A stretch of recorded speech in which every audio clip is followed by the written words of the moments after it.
my family disowns me and my unborn baby because I wouldn't move my ultrasound appointment? That seems very, very harsh. And you're really just going to leave that baby without an extended family because of a little like what is an ultrasound but like a black and white blob? Exactly. It's like just the sheer audacity. Move your ultrasound to accommodate. It's like, bro, it's my ultrasound. ultrasound. You ain't birthing a baby? Yeah. So let's see how ridiculous this really is. Yeah, let's really dive in. Eat it up.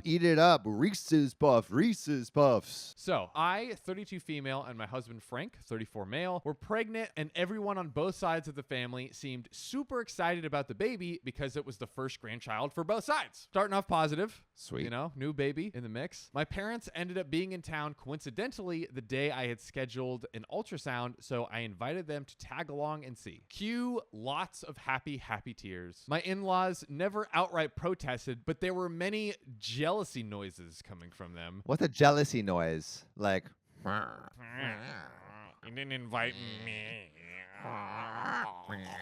So I decided to invite them to my next scheduled ultrasound. Mother-in-law and father-in-law live a fair distance away, so we planned a weekend completely around the scan. My sister-in-law has always been a bit tricky, we would say. She's 4 years younger than Frank and is the baby of the family, so no is not in her vocabulary. Spoiled little brat. It's like, would you like me to punch you in the face? No, she just like scats, like skip-a-doo-da-bop-doo-doo-doo.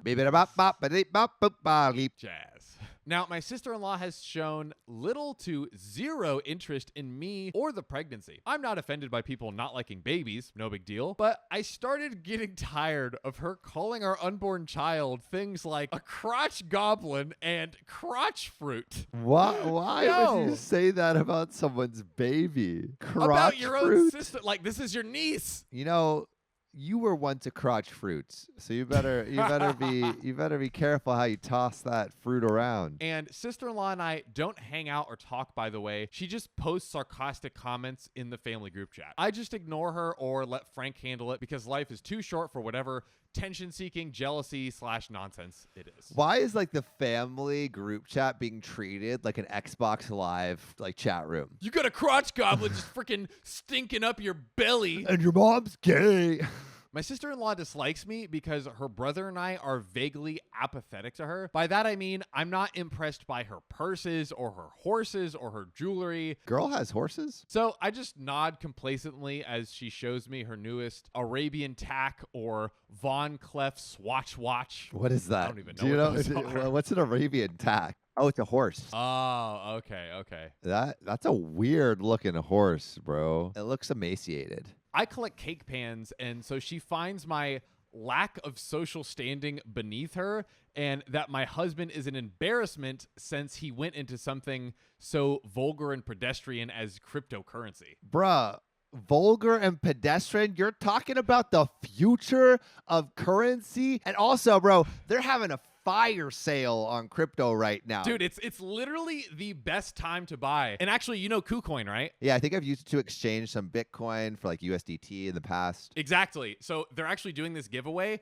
Everyone who enters is splitting $50K in Bitcoin, and the first prize winner literally gets $100,000 in crypto. 100 bands? That's right, 100 bands, baby. Just check our bio link to join KuCoin and enter to win the prize. Get those 100 bands, baby. So fast forward to me picking up my in-laws at the airport Thursday night, and surprise, surprise, my sister-in-law is there too. She's just trying to stir up trouble, that sister-in-law. I'm imagining that she's like riding in on one of her like emaciated horses. At this point, we were a bit confused because she's never flown out to see us in 6 years of our marriage, and she wasn't invited. I love the second point. Like 6 years she's never been here, and specifically she wasn't invited. But I thought, hey, she's showing interest, so I'll go along with it. We go out to dinner, and afterwards we're talking about the scan, and sister-in-law pipes up about how it would be better to not be early in the morning because she's not forcing herself to miss sleep over my spawn. Over her spawn. Dude. Bro, it's not looking good for this sister-in-law and crotch goblin relationship, or spawn, as she so lovely calls it. I laugh and tell her that the scan is scheduled for 7:15 a.m. and we'll be back in time for breakfast before she's even up. Sister-in-law loses it and she starts screaming at me. Frank and I explain that there can be 3 people plus me in the room. Him, father-in-law, mother-in-law. That's normal for a freaking ultrasound. Like, I don't know why she's throwing a hissy fit. Exactly. Mother-in-law says that Frank should be the one in the waiting room, not with us while we're getting the scan, because sister-in-law is our guest and she should be in there. Wait, is Frank the husband of the child? He's the father. Oh, bro, that's his sperm.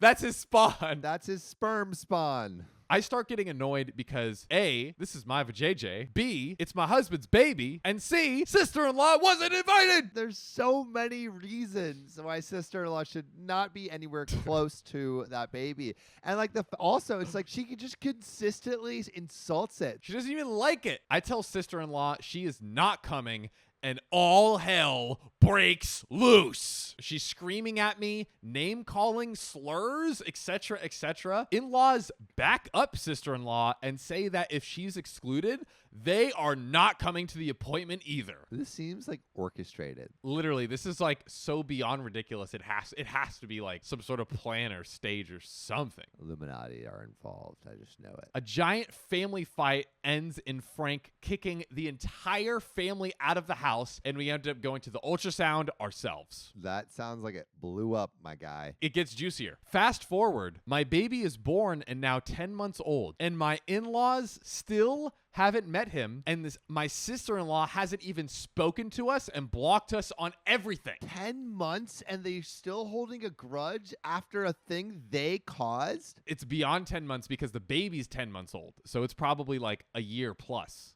What? Can you imagine, dude? This is the husband's family, right? Yes, this is the husband's family. And they wanted to kick him out of the ultrasound?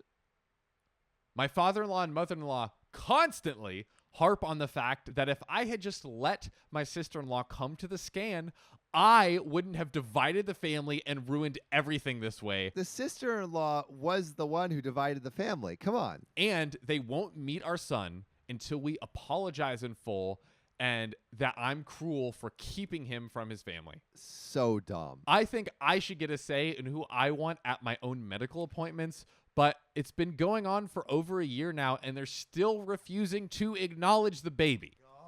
Oh my God. Am I the a-hole for not letting her come? Was it worth all this sadness and drama for a 45-minute scan? Am I the a-hole for depriving my own son of an entire half of his family because I wanted to say in my own pregnancy? Definitely not the a-hole on any account, but there's a certain point where you're just like, I gotta be the bigger person and just apologize, even if you think you're right, because like now it's gonna harm the baby. It's a pretty garbage place the family's put her in. The most garbage. I mean, insane. Today I effed up by accidentally making my friends think I needed chemo, and they shaved their heads and eyebrows in solidarity.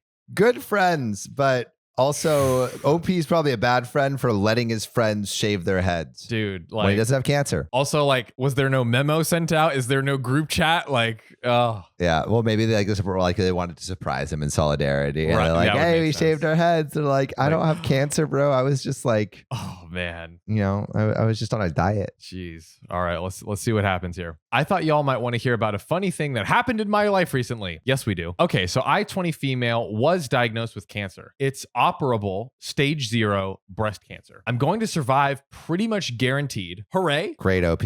Great to hear. And I, of course, told all my friends about this when I found out.